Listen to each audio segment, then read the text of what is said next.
From early morning, Lisa Morozova had a headache.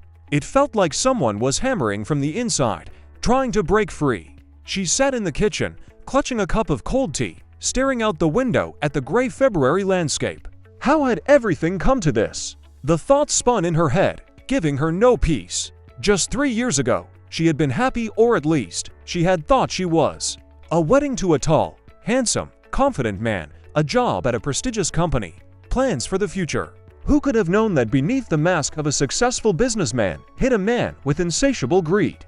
The sound of the front door opening tore Lisa from her memories. Sergei had returned home earlier than usual, and from his steps, she could tell he was furious. "You're still here."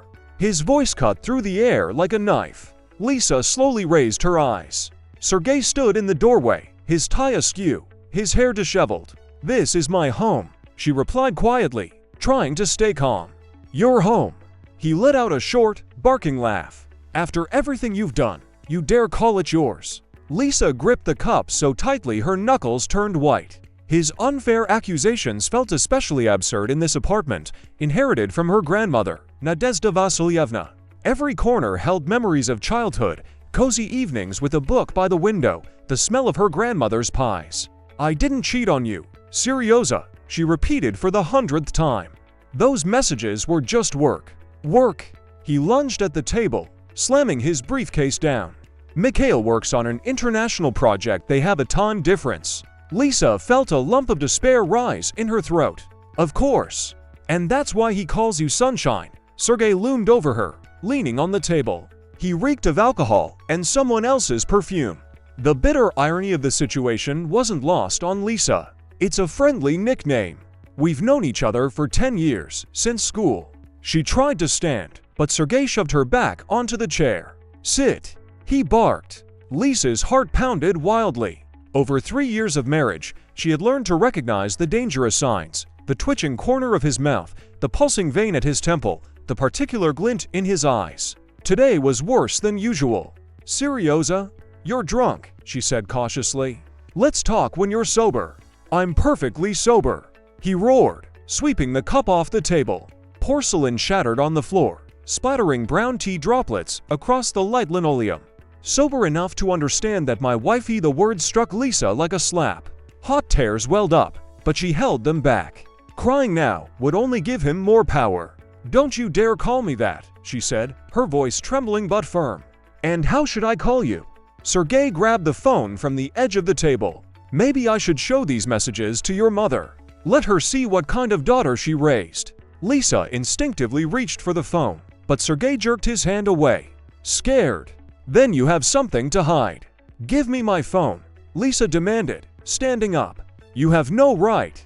"I have every right to know what you're doing behind my back," Sergei shouted, waving the phone. 3 years. 3 years, I've busted my ass. This apartment belongs to me. I've worked just as hard as you. I've covered half your debts with my money. Money, money, money, Sergei mimicked. "Your problem is you measure everything by money. What about loyalty? Respect?" Lisa looked at him with a bitter smile. "Don't talk to me about loyalty. Not you, coming home after midnight with a glazed look in your eyes." For a moment, Sergei froze. Then his face twisted in rage. "Oh, so now you're accusing me." Typical female tactic: the best defense is offense. He hurled the phone onto the couch and grabbed Lisa by the shoulders, his fingers digging in painfully. "I don't want to see you in this house anymore." Lisa felt something inside her snap, not from fear, but from relief, as if the heavy burden she had carried for years had finally fallen from her shoulders. "Seryoza," she said, smiling for the first time that evening. It clearly threw him off balance. "You forgot this apartment was left to me by my grandmother. If anyone's leaving, it's you." For a second, Sergei was taken aback. His grip loosened, but then his face contorted with fury again. "I don't care. Documents can be reissued. I have connections, money. You think the court will side with a cheater? Try me." Lisa wrenched free. "I have recordings of your threats. I have witnesses to your affairs. And I have connections too." 3 years of humiliation, manipulation, and fear were over. She wasn't afraid of him anymore. Sergei was breathless with rage. "You'll regret this." "No, Lisa shook her head. The only thing I regret is not doing this sooner. She walked past the stunned Sergei and headed for the bedroom. In the top drawer of the dresser were the apartment documents, which she had wisely hidden 6 months ago when she first noticed her husband's strange questions about the inheritance. Sergei stormed into the bedroom after her, but Lisa already held the folder in her hands. "What are you doing?" "Preparing for our separation," she replied calmly, clutching the folder to her chest. "I'm filing for divorce. It's a done deal." "Ah, you." He moved toward her but stopped when he saw Lisa turn on the voice recorder on her phone, which she had taken from her pocket. "I wouldn't advise it," she warned. "Any violence will only make things worse for you." Sergei froze, breathing heavily. Something new flickered in his eyes: confusion, fear. He was used to the quiet, compliant Lisa who endured his outbursts, forgave his infidelities, and silently bore the humiliation. This new, determined woman with a cold gaze was unfamiliar to him. "You can't do this to me." His tone suddenly changed, almost pleading. "We're a family." Lisa smiled bitterly. "Family is love, support, respect. There hasn't been any of that in the last few years." Sergei ran a hand through his hair. His shoulders slumped. "Liza, I'm just jealous because I love you." He took a step toward her. "Let's forget everything. Start over."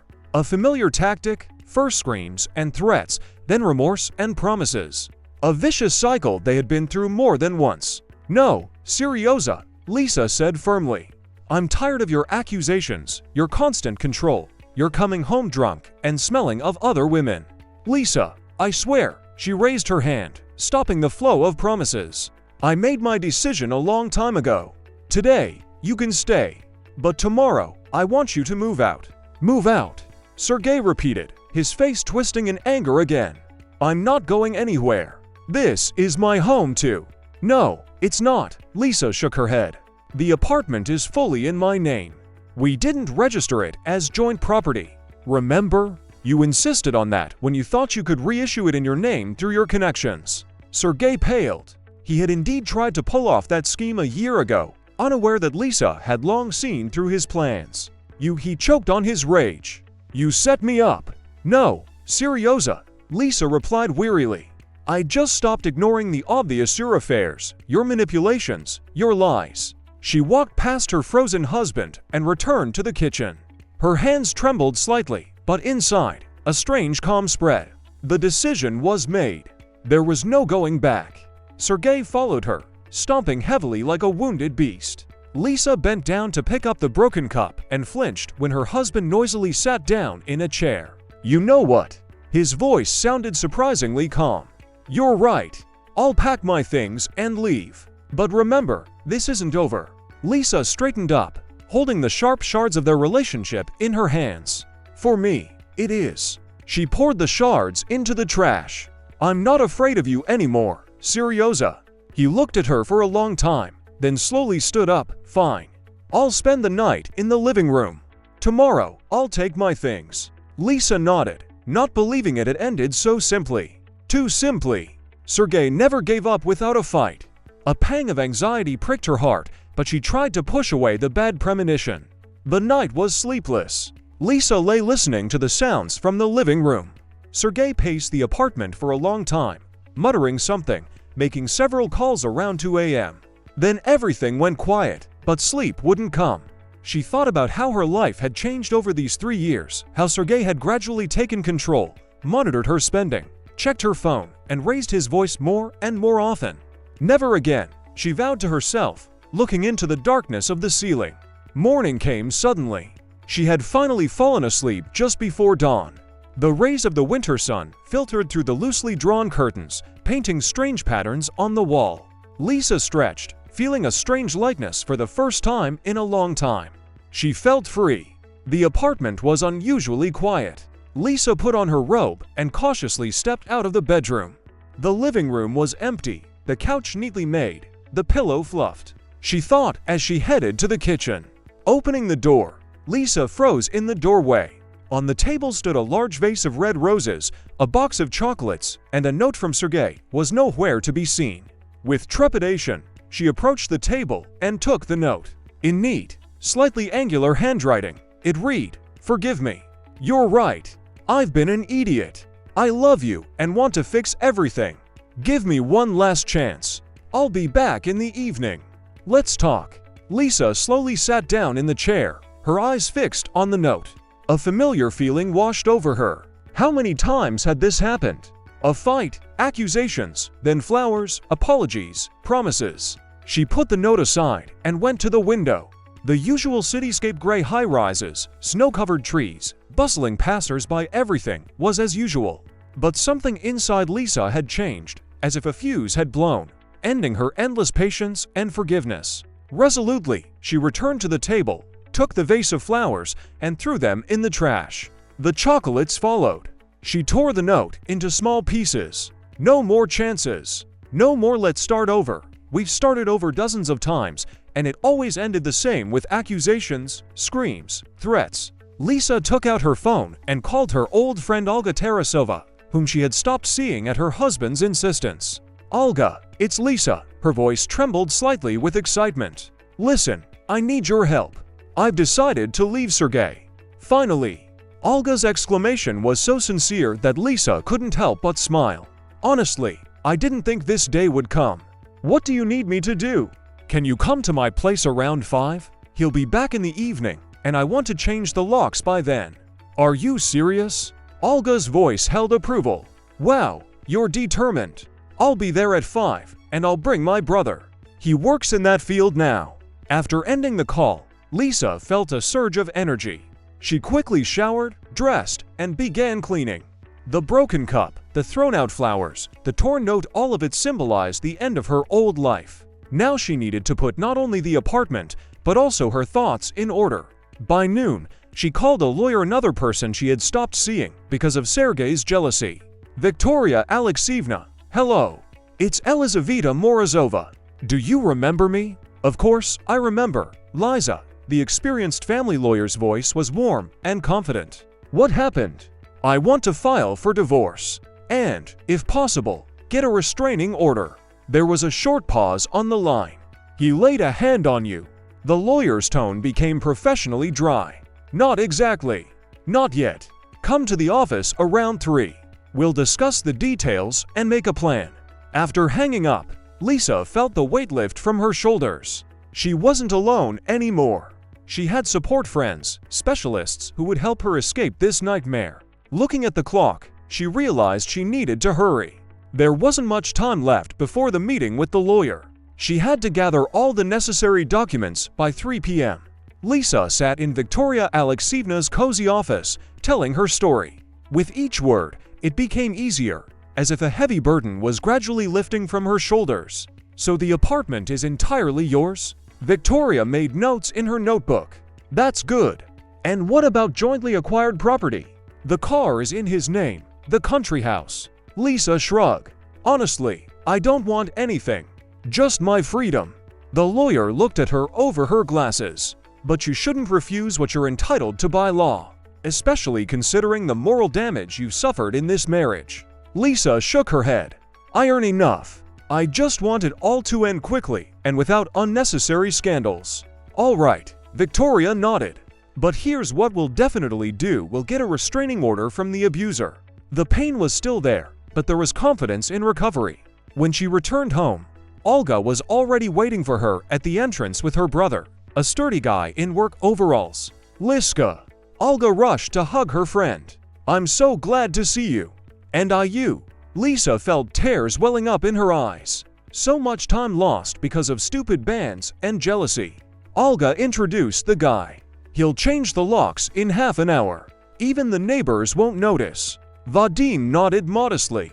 "We'll do it right. I brought new, quality locks." Up in the apartment, they got to work immediately. While Vadim worked on the door, Lisa and Olga packed Sergey's things. "Are you sure he won't come back early?" Olga asked, folding shirts into a suitcase. "Most likely." Lisa hugged the warm cup. "Sergey isn't used to losing. For him, my leaving is a personal defeat, a blow to his ego." The doorbell rang at exactly 7 p.m. a long, insistent ring. Sergey always rang like that when he was annoyed. Lisa and Olga exchanged glances. "I'll open it," Lisa said decisively and headed for the door. Through the peephole, she saw Sergei standing impatiently, shifting from foot to foot, holding a bouquet of Lila, her favorite flowers. "Liza, open up. I know you're home." His voice sounded deliberately cheerful. "I have a surprise for you." Taking a deep breath, Lisa opened the door but didn't remove the chain. Through the narrow gap, she could see her husband's surprised face. "What the T?" began. "Lisa, open up properly." "No, Seryoza," she replied calmly. "We've already talked. Yesterday. I'm filing for divorce." Sergei's face twisted in astonishment, then darkened with anger. He stared at the chain as if he could melt the metal with his gaze. "You're joking. After my apologies, after the flowers?" "I'm not joking," Lisa said firmly. "Your things are packed. They're in boxes in the hallway. I'll give them to you now." "What the hell?" His voice broke into a shout. "Open this damn door right now." He pushed hard on the door. The chain tightened. Lisa felt her heart pounding in her throat, but there was no turning back. "If you keep forcing your way in, I'll call the police," she said, trying to sound calm. "I have a restraining order." It was a small lie. The order hadn't been issued yet, but it was supposed to be in the next few days. However, the words worked. Sergei stepped back from the door. "A restraining order?" he asked, genuine amazement in his voice. "Have you lost your mind? What have I done to you?" Lisa smiled bitterly. 3 years of psychological abuse, Seryoza. 3 years of manipulation, control, humiliation. Enough. From the depths of the apartment, Olga appeared and stood beside Lisa.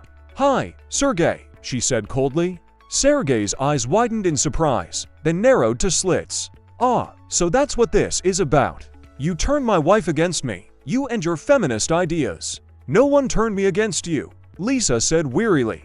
"I made the decision myself. I'm tired of living in fear, constantly justifying and apologizing for things I didn't do."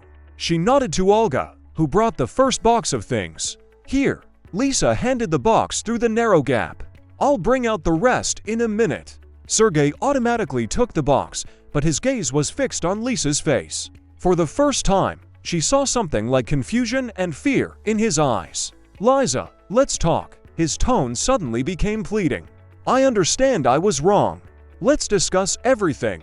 Just you and me, without outsiders." He cast a hostile glance at Olga. "No." Lisa shook her head. "No more talks. I'm tired of this cycle: fight, reconciliation, honeymoon, new fight. It's an unhealthy relationship, Seryoza." "What the hell kind of abuse?" He flared up again.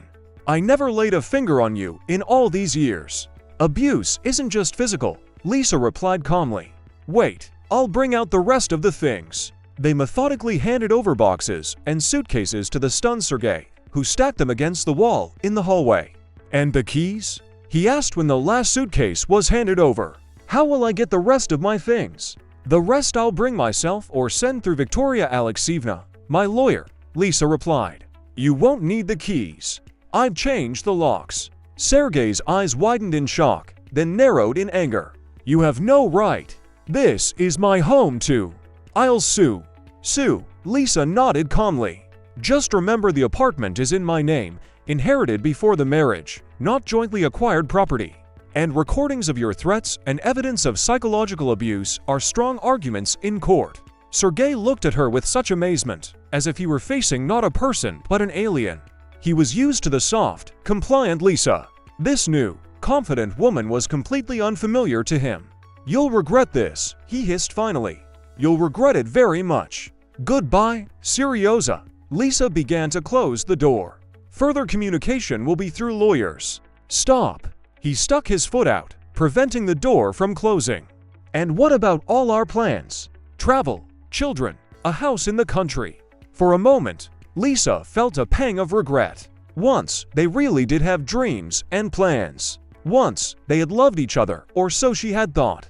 All of that was in the past. "You destroyed it all yourself with your jealousy and control," she said quietly. Sergei removed his foot, and the door closed. Lisa heard him exhale loudly, then the sound of a kick. Apparently, he had hit the wall in frustration. Then came the sound of retreating steps and the creaking of boxes. "You okay?" Olga put her arm around her friend's shoulders. "I don't know," Lisa admitted honestly. "It's strange. empty and free at the same time. They went to the kitchen, where Olga poured cold tea into cups. You know what's the worst? Lisa looked out the window, where the evening twilight was deepening. I really did love him at the beginning of our relationship. He was completely different. I understand, Olga said. Abusers are always like that at first. Otherwise, no one would get involved with them. They show their true nature gradually, when the victim is already deeply attached. Lisa winced. I hate that word. I don't want to feel like a victim.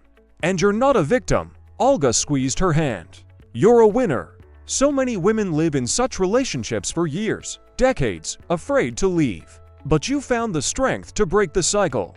The doorbell rang again, this time short and uncertain. The friends exchanged glances. Him, Olga whispered. Lisa cautiously approached the door and looked through the peephole. It wasn't Sergei, but an elderly neighbor from the floor below. The night passed quietly, although Lisa woke up several times at the slightest noise, listening to see if Sergei had returned. But by morning, fear gave way to a strange peace. She woke up with the feeling that a new chapter of her life was beginning. Over breakfast, Olga helped her make a plan for the next few days, pick up the remaining things from Sergei's office, change passwords on all accounts, notify the bank of possible problems with the joint account, and file an official divorce petition. You'll manage, Olga said confidently. The hardest part is already behind you. Left alone, Lisa stood at the window for a long time, watching the life on the street below. For the first time in a long time, she felt like the mistress of her own fate. Decisively, she dialed her mother Nina Alexeyevna's number, with whom her relationship had also deteriorated. I'm leaving Sergei. Or rather, I've already left. What happened to us? Lisa thought, looking at a photo. When did love turn into obsession? When did care become control? When did trust turn into suspicion? She carefully placed the photo in the dresser drawer. There was no need to throw away the past. She needed to learn from it and move on. The day passed in a flurry of activity. Lisa went to the office where she worked as a designer, explained the situation to her boss, and took a few days off. Then she met with the lawyer and signed the necessary documents for the divorce process. Victoria Alexeyevna assured her that everything would go smoothly, especially if Sergei didn't interfere. And if he does? Lisa asked. Then we're ready for a long battle, the lawyer replied decisively. We have evidence of emotional abuse, witness statements. Don't worry. I've won more difficult cases. In the evening, her mother arrived. Seeing her daughter, Nina Alexeyevna hugged her tightly. What a brave girl you are. I'm so proud of you. You know what's the scariest? Lisa looked up at her mother. I believed until the last moment that I could fix everything, that if I was a good enough wife, understanding and patient enough, he would change. They don't change, Nina Alexeyevna shook her head. I've seen dozens of such stories in my work at the crisis center. Without serious therapy, abusers don't change, and often they don't even recognize the problem. A phone call interrupted their conversation.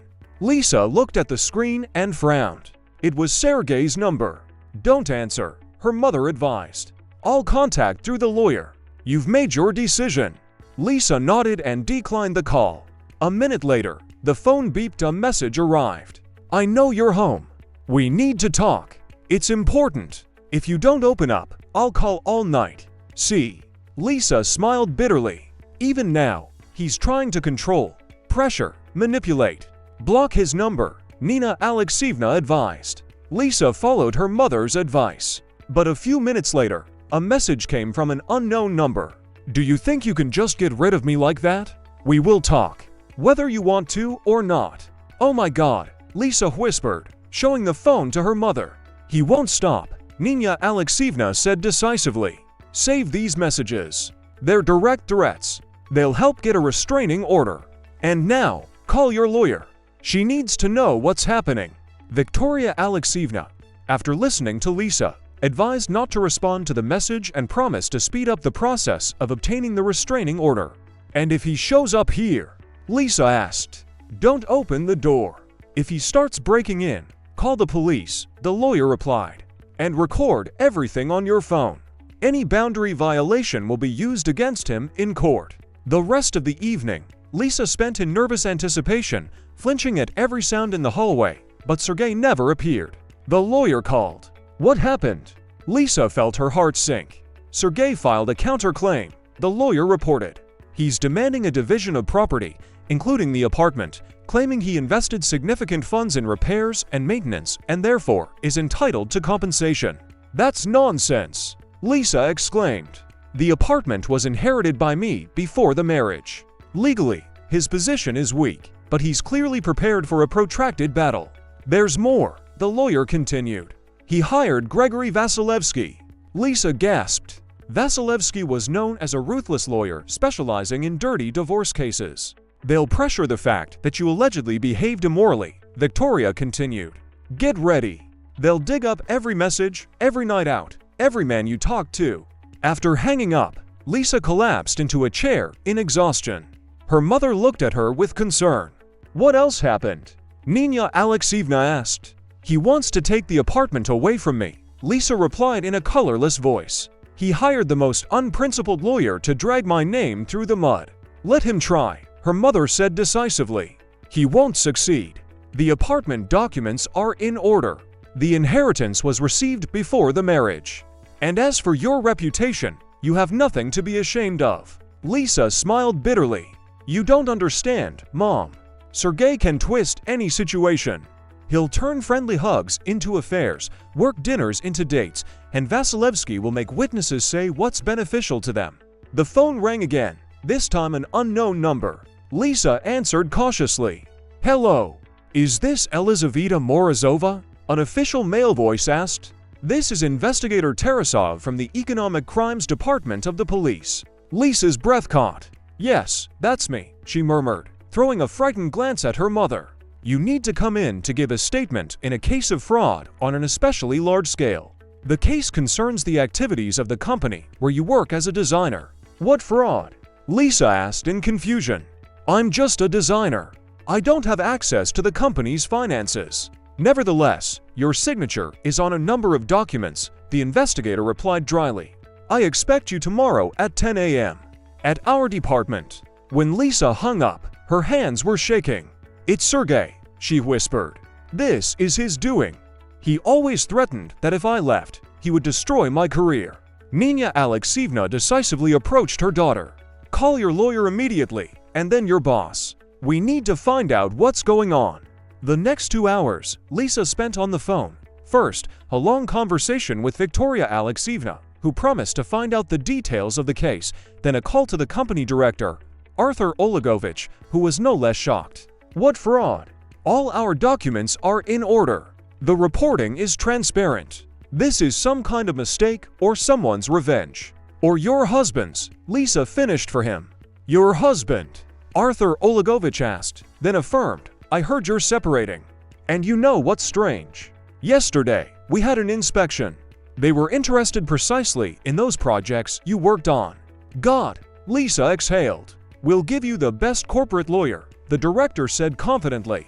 There's no fraud in your projects. It's easy to prove. Next was a conversation between Lisa and Olga. God, Lisa groaned. Sergei really has started a war. I sent that detective packing, Olga said indignantly. But he hinted he would talk to familiar colleagues, neighbors. Thanks, Lisa said quietly. Please warn the other friends. Who knows what else he'll come up with. The night passed restlessly. Lisa either fell into a heavy sleep or woke up at the slightest rustle.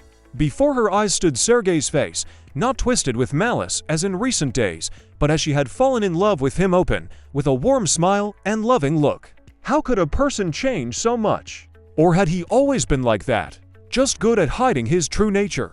In the morning, Lisa went to the police accompanied by the corporate lawyer. The interrogation lasted 3 hours. The investigator, a middle-aged, tired man with an indifferent gaze, asked the same questions over and over, trying to catch her in a contradiction. Did you personally approve the estimate with the client? He asked for the 3rd time. Yes, I confirm, Lisa answered patiently. The estimate was approved in stages. After each stage, the client signed an acceptance certificate. Well, the client claims that the signatures on some documents are forged. The investigator pushed a folder of papers toward her. The lawyer immediately intervened. That's a serious accusation. In that case, we demand a handwriting expert and want to meet personally with the complainant." The investigator grimaced. "The expert will be appointed by the court if it comes to that. And the complainant is not obligated to meet with you." "It's strange," the lawyer noted. "Usually, complainants are interested in compensation for damages and are ready to cooperate. But here, it seems the goal is not to recover losses, but to create problems for a specific person." "I'm investigating the facts," the investigator said. Leaving the police station, Lisa felt drained. Her legs could barely hold her temples throbbed. "Don't worry so much," the lawyer reassured her. "The case will be dropped within a week at the most for lack of evidence." "Within a week," Lisa echoed. "And what will Sergei come up with in that week?" The answer to this question she received upon returning home. Nina Alexeyevna met her with a worried face. "The bank called. They said all your accounts have been frozen by court order as part of interim measures." "Frozen? What interim measures?" Lisa didn't understand. "What joint measures? That's my personal money." "I didn't go into details. They asked you to call back." Her mother handed her a piece of paper with a phone number. A call to the bank clarified the situation. Sergei had filed a civil lawsuit and managed to freeze all of Lisa's accounts until the court's decision. "But that's my money," Lisa exclaimed. "Earned before and during the marriage." "The court will figure it out," the bank employee replied indifferently. "And until then, all account operations are suspended." In despair, Lisa called Victoria Alexeyevna. "This is impossible." The lawyer was outraged. "He can't freeze your salary accounts. At most, joint deposits, if any. Prepare statements for all accounts, extracts from your work record book, income certificates before the marriage. Tomorrow we'll file an appeal." But Lisa already understood Sergei's strategy. He wasn't counting on winning all these cases. His goal was to wear her down, spend her strength, time, and money on endless lawsuits, expert examinations, and checks to make her regret her decision. "I won't give up," she said, looking out the window at the gathering dusk. "No matter what it costs." Nina Alexeyevna hugged her daughter. "Of course, you won't give up. You're strong. And I'm here. I'll help however I can. And friends will support you." The next 2 weeks turned into a real nightmare. Endless court hearings, meetings with lawyers, gathering documents and evidence. Sergei used all his connections and resources to complicate his ex-wife's life. To top it all off, someone spread a rumor in professional circles that Lisa was forging estimates and deceiving clients. Several customers refused to work with her. The director was forced to suspend her from projects until the circumstances were clarified. "I believe in your innocence," Arthur Olegovich said, "but we need to wait for the official lifting of the accusations. You understand the company's reputation." Lisa understood, but that didn't make it any easier. Without work, with frozen accounts, mired in endless legal battles, she began to doubt her decision. Maybe it was easier to endure his antics? The traitorous thought flashed through her mind, but then she remembered the constant fear, humiliation, and control, and her resolve returned. On one particularly difficult day, when another court hearing was postponed, a clear tactic to drag out the process, Lisa returned home completely exhausted. "You know what this situation reminds me of?" her mother suddenly asked. "Your grandmother Nadezhda. When your grandfather started drinking and raising his hand to her, everyone said, 'Endure it, Nadia. It's your cross. Don't disgrace the family with a divorce,' and she endured it. For 15 long years. And then she packed her things, took her 3-year-old daughter, and left. I didn't know this story. Grandmother didn't like to talk about it," Nina Alexeyevna explained. "But you know what she told me before she died? I regret only one thing, that I didn't leave sooner. I wasted 15 years of my life on a man who didn't deserve a single day." Lisa was silent, processing what she had heard. The image of her grandmother, a strong, independent woman who had left her this apartment, took on new features. "And there's more," her mother continued. "Grandfather tried to get her back. He threatened, begged, promised mountains of gold. When he realized it wouldn't work, he began to take revenge. He wrote complaints to her work, spread rumors, turned the neighbors against her. Grandmother endured it all. And you know how it all ended." Lisa shook her head. "He drank himself to death and died alone. And grandmother met a good man, your second grandfather, and lived happily with him for 20 years. So, my girl, Nina Alexeyevna squeezed her daughter's hand. Don't give up.